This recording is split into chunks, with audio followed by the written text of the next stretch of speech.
card. Yeah. Right, so let's talk. I want to talk about Green Azir a little bit, right? Because I've been playing him a lot and I quite like him. So Azir's ability, on a green, he gets to send back one green and then he gets to swap with a thing, right? So if this is at a battlefield, I get to swap in and swap out, and then Azir will suck up any equipment that's already attached. So that's kind of the idea. You've got movement that you wouldn't normally have. Oh. It's basically a pay a green to add Azir's skill to the fight, right? The rest of the deck is actually fairly straightforward, right? It's a normal Azir deck. Apart from what we're running green seals. To pay for Azir. To pay for Azir, yeah. And we're running Stellar Corn Herder and we're running GA. I don't normally run GA.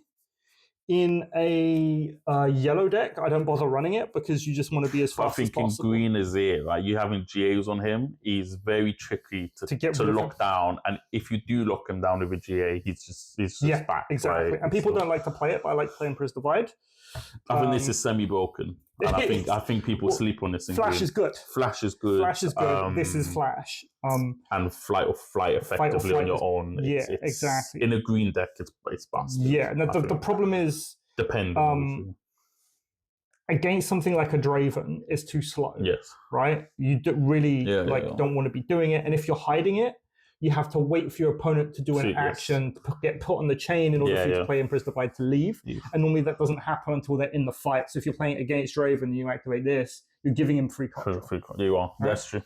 But between these, so this is the only real difference between a normal Azir deck and a green Azir deck. And so what we basically have is Seals of Focus to pay for all the hidden cards, because we're running 3 copies Emperor's Divide. Mm-hmm. We're running 2 copies Emperor's Divide, 3 copies Hidden Blade. There's all sorts of hidden stuff that you can do. Then on top of that, what the green seals allow you to do is you get to be really cavalier with your green attachment, right? Green attachments, so you get to suicide Sand Soldiers into things, pop them, and then because you got the green seals, you get to reattach, which is really good for... Are you mulligan in for seals? I'm mulliganing for seals, because that's what you want. Or Stellar Corns. Yeah, and the play with the Stellar Corn is, let's say you've got, you've got Once Forge, right? So Stellar Corn has 4 cost. So the idea is on turn 2, you get to play Stellar Corn. So you play Stellar Corn on turn 2. Turn 3, we're ready to go.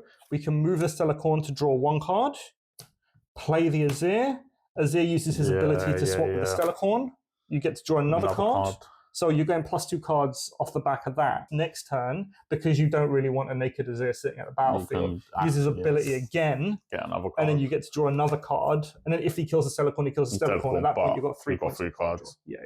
And that's basically what it is. That's how Green Azir works. Now, it is slower than Yellow Azir, but as a playstyle, I really like it. Yeah.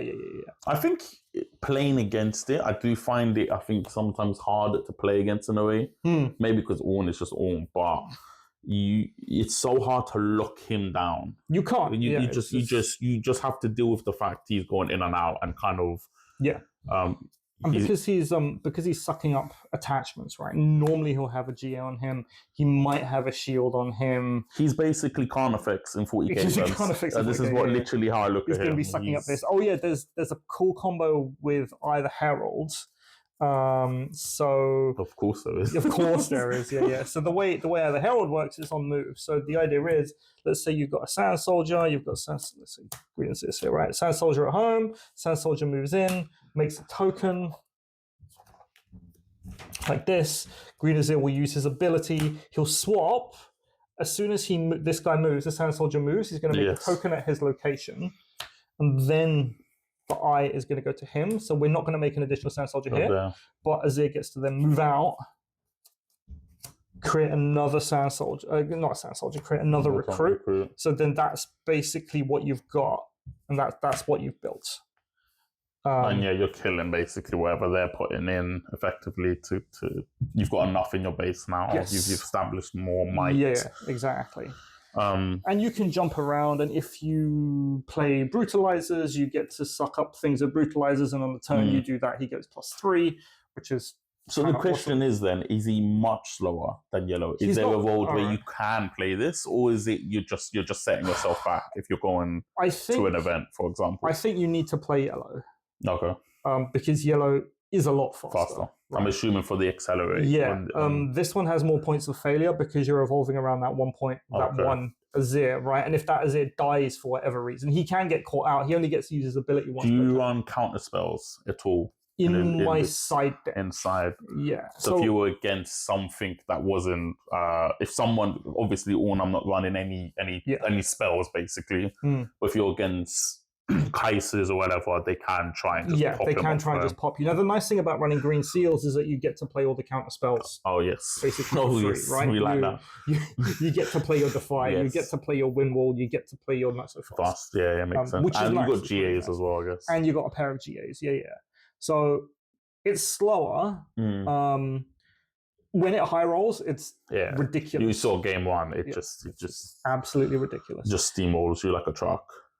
It does. It's two different play styles, I guess, as well. Two very different. The core of the deck is like 90% the same.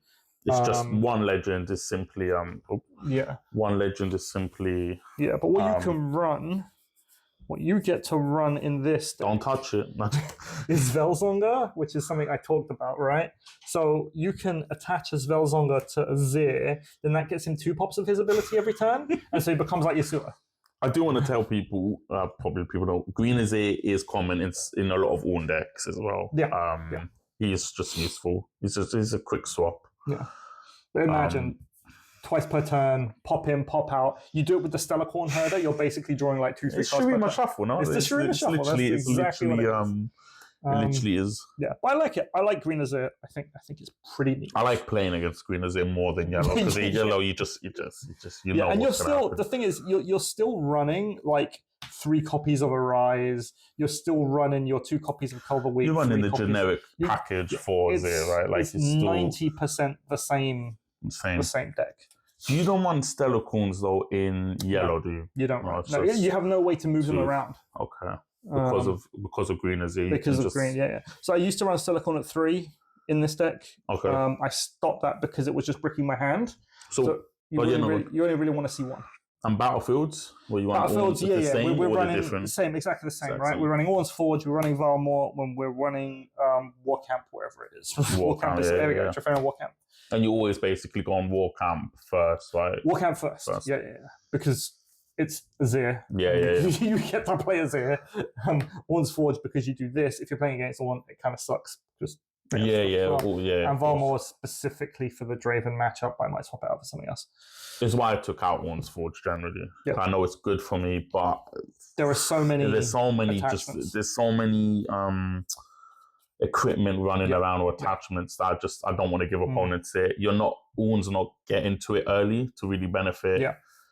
Against Draven, they're just getting free, -1 spinning axes. I'm not feeling it. There's a world where instead of Valmore, you play, it's not called Aspirant's Climb. What is it? The one that gives you +1 point at the beginning of the game.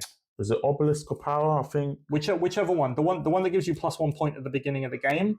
Because Obelisk. Obelisk. Then that allows you to accelerate yourself. The idea is to beat, unfortunately, to beat a purple player, you need to beat them before they draw into all their cards. Basically. And that's one of the biggest issues with playing something that isn't purple, because as soon as they draw one stack deck or one whatever, they're drawing into their cards. I found with purple, you have to either, as you said, beat them before they do their thing, or you somehow build enough might. Just I've beaten Aurelius with Ornn, even though she's moving all over the gap. If you high roll, you can just build like a 30 might and just go, beat me. The biggest one. And then she has to, you got to deflect, so she has to waste a ton of resources just to do it. Against Kaisers and stuff, it's all good. It's tokens is, it's just built a lot of might, right?